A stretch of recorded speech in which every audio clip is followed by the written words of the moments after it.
Chapter 1. Start your day with a task completed. If you want to change the world, start off by making your bed. So here's the chapter 1.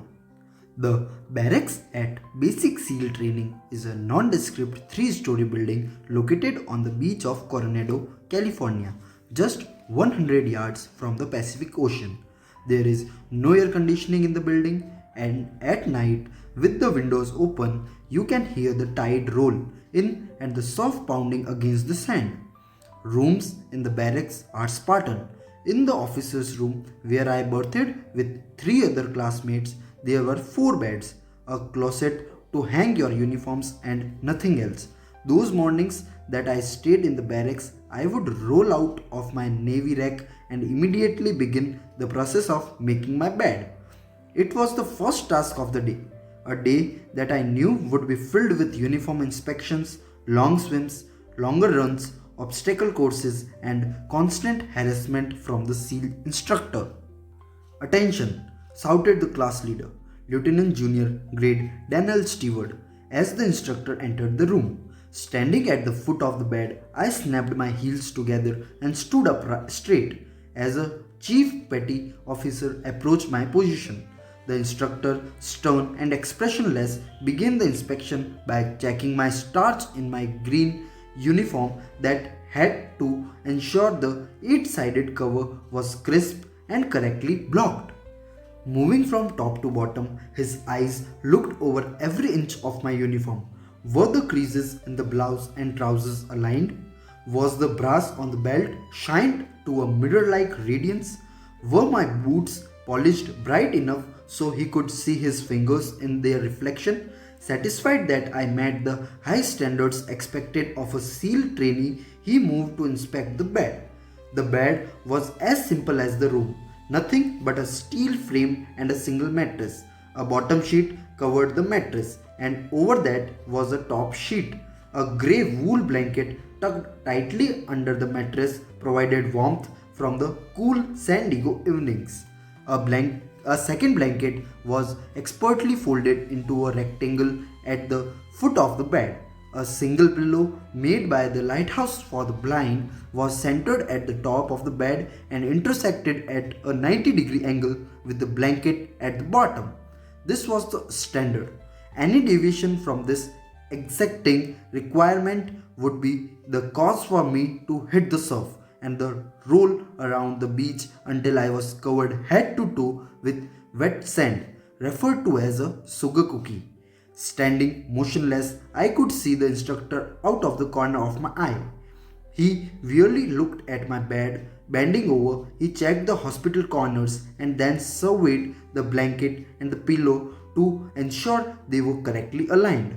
Then, reaching into his pocket, he pulled out a quarter and flipped it into the air several times to ensure I knew the final test of the bed was coming. With the final flip, the quarter flew high into the air and came down on the mattress with a light bounce. It jumped several inches off the bed, high enough for the instructor to catch it in his hand. Swinging around to face me, the instructor looked me in the eye and nodded. He never said a word. Making my bed correctly was not going to be an opportunity for praise. It was expected of me. It was my first task of the day, and doing it right was important. It demonstrated my discipline. It showed my attention to detail, and at the end of the day, it would be a reminder that I had done something well, something to be proud of, no matter how small the task. Throughout my life in the Navy, making my bed was the one constant that I could count on every day. As a young SEAL ensign aboard the USS Greyback, a special operations submarine, I was berthed in sick bay where the beds were stacked 4 high. The salty old doctor who ran sick bay insisted that I make my rack every morning. He often remarked that if the beds were not made and the room was not clean, how could be the sailors expect the best medical care? As I later found out, this sentiment of cleanliness and order applied to every aspect of military life.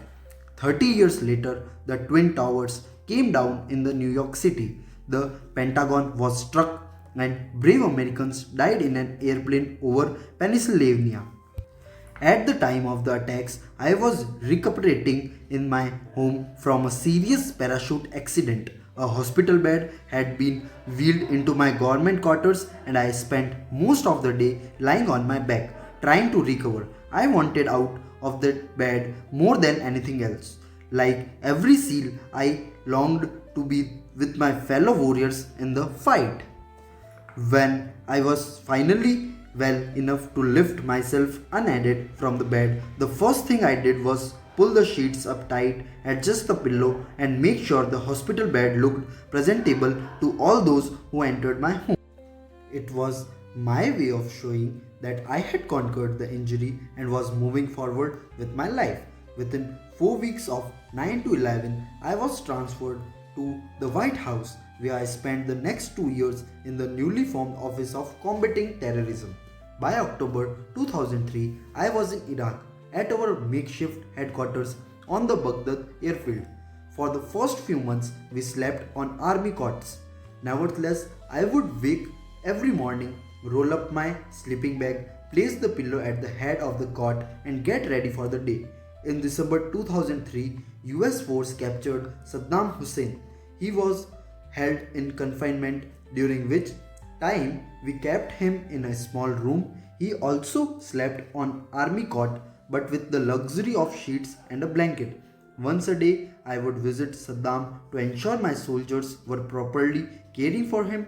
I noticed with some sense of amusement that Saddam did not make his bed. That covers were always crumpled at the foot of his cot, and he rarely seemed inclined to straighten them.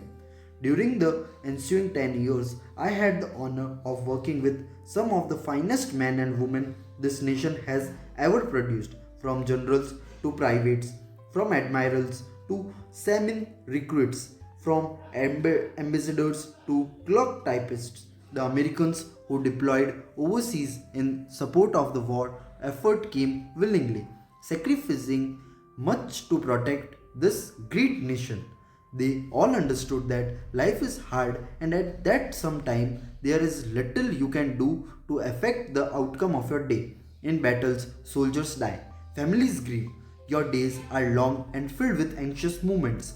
You search for something that can give you solace, that can motivate you to begin your day, that can be a sense of pride in an oftentimes ugly world.